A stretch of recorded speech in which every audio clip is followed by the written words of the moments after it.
కాంగ్రెస్ ప్రభుత్వంపై తీవ్ర స్థాయిలో ఫైర్ అయ్యారు మాజీ మంత్రి హరీష్ రావు. ప్రభుత్వం నిర్లక్ష్యం వల్ల రాష్ట్రంలో కరెంటు కోతలు ఎక్కువయ్యాయని మండిపడ్డారు.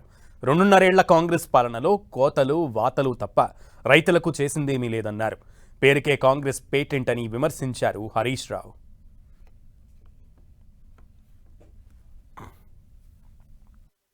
ఈరోజు ఎందుకు కరెంట్ లేదు అంటే థర్మల్ విద్యుత్ కేంద్రాల్లో బొగ్గు అందుబాటులో లేదు. అంటే ఇది కేవలం ప్రభుత్వం యొక్క నిర్లక్ష్యం వల్ల, నేరపూరిత నిర్లక్ష్యం వల్ల ఈ పరిస్థితి ఏర్పడ్డది. థర్మల్ విద్యుత్ కేంద్రాల్లో వారం రోజులకు సరిపడే బొగ్గు నిల్వలు కూడా లేవు. ఒకవైపు ఏమో మీరు బొగ్గు స్టాక్ ఉంది, 40 లక్షల మెట్రిక్ టన్నుల బొగ్గు స్టాక్ ఉందని చెప్తారు. కానీ విద్యుత్ కేంద్రాల్లో బొగ్గు లేదు, ఆగిపోయే ప్రమాదం ఉందని బీఆర్ఎస్ పార్టీ హెచ్చరిస్తూ వచ్చింది. అయినా మీలో ఉలుకు లేదు, పలుకు లేదు. ఇవాళ ప్రతిపక్షంగా మేము మిమ్మల్ని నిద్రలేపినా కూడా మీ నిర్లక్ష్యం వల్ల ఇవాళ రాష్ట్ర ప్రజలకు, రైతాంగానికి శాపంగా మారింది.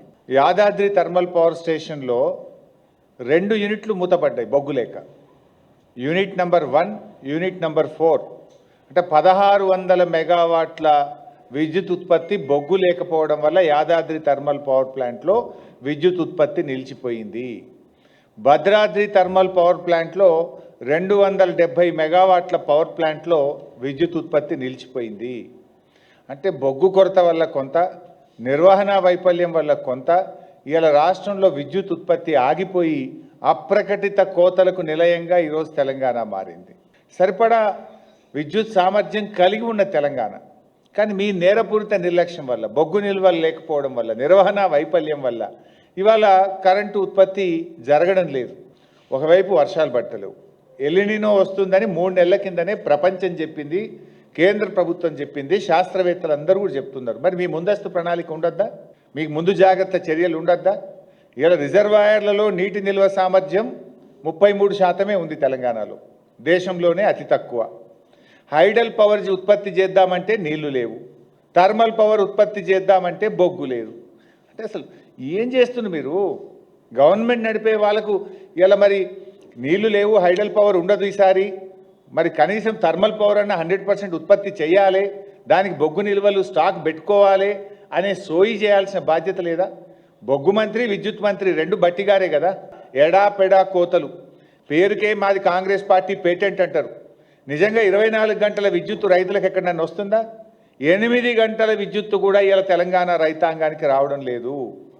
కరువు వస్తుందని ఎప్పటి నుంచో చెప్తున్నా కూడా ఈ ప్రభుత్వానికి నీళ్ళు ఎత్తడం మీద ధ్యాస లేదు, విద్యుత్ ఉత్పత్తి మీద ధ్యాస లేదు. వీళ్ళ ధ్యాస అంతా దేని మీద అంటే కమిషన్ల మీద, కొట్లాటల మీద తప్ప ఇవాళ ప్రజల మీద, రాష్ట్రం మీద, విద్యుత్ ఉత్పత్తి మీద, గోదావరి జలాలు ఎత్తడం మీద వీళ్ళకి ధ్యాస లేకపోవడం వల్లనే రాష్ట్రంలో ఈరోజు ఈ ఇబ్బందులు వస్తూ ఉన్నాయి. మీ ప్రభుత్వం వచ్చినాక అన్ని కోతలే. రుణమాఫీ చేస్తామన్నారు, సగం మంది రైతులకు కోత పెట్టిండ్రు. రైతు భరోసా మేము 15,000 ఇస్తామన్నారు, 3 సీజన్లకు రైతు భరోసాలో కోత పెట్టిండ్రు. యూరియా ఎరువుల సరఫరాల్లో కోతలు పెట్టినారు. పంటల బోనస్లో 2 యాసంగి పంటలకు కోత పెట్టినారు. ఇలా వ్యవసాయానికి 24 గంటల కరెంట్ ఇచ్చేది ఉంటే ఇలా 12 నుంచి 16 గంటలు కోత పెట్టి రైతులకు 8 గంటల కరెంట్ ఇస్తున్నారు. కరెంటులో కూడా కోత పెట్టిండ్రు. ఫైనల్గా మీది ఏంటంటే కోతల సర్కారు, వాతల సర్కారు. కోతలు ఎక్కువ, వాతలు ఎక్కువ. ఇలా వాతలు ఎన్ని పెట్టిండ్రు? మోటార్ సైకిల్ కొంటే ట్యాక్స్ పెంచిండ్రు, విస్కీ బీర్ల మీద ట్యాక్స్ పెంచిండ్రు, రిజిస్ట్రేషన్ భూముల ధరలు పెంచిండ్రు. ఇప్పుడు ఇక భూమి పన్ను కూడా వేస్తారట. ఇంకా అటు వాతలు పెడుతుండ్రు, ఇటు ఉన్న పథకాల్లో, సంక్షేమ పథకాల్లో కోత, రైతులకు అందేటువంటి వివిధ కార్యక్రమాల్లో కోతలు పెట్టేటువంటి కార్యక్రమంలో ఈ ప్రభుత్వం ముందుకు పోతా ఉంది. ఇవాళ రిటైర్డ్ ఇంజనీర్లు చెప్పిండ్రు, తెలంగాణ సాగునీటి పారుదల శాఖ చెప్పింది, మేడిగడ్డ గేట్లు ముయ్యకుండా కన్నెపల్లి మోటార్లు ఎత్తచ్చని చెప్తే ఆ నీళ్ళు ఎత్తచ్చని చెప్పిన రిటైర్డ్ ఇంజనీర్లను జైళ్ళల్లో పెట్టమని, బెల్ట్తో కొట్టమని రాజకీయాలు చేస్తున్నది మీరు. రైతుల పక్షాన నీళ్ళు ఎత్తండి అంటే మిమ్మల్ని కోసి రక్తాన్ని పంట పొలాల మీద చిమ్ముతామని రాజకీయాలు మాట్లాడుతున్నది మీరు. మేము రైతులకు నీళ్ళు అందించండి, రైతులకు కరెంట్ ఇవ్వండి, ఇవాళ విద్యుత్ సామర్థ్యం ఉన్నది, కావలసిన ప్లాంట్లు ఉన్నాయి, బొగ్గు లేక విద్యుత్ ఉత్పత్తి ఆగింది, దృష్టి పెట్టండి అని ప్రభుత్వాన్ని ముళ్ళుగట్టబెట్టి నిద్ర లేపుతున్నాం.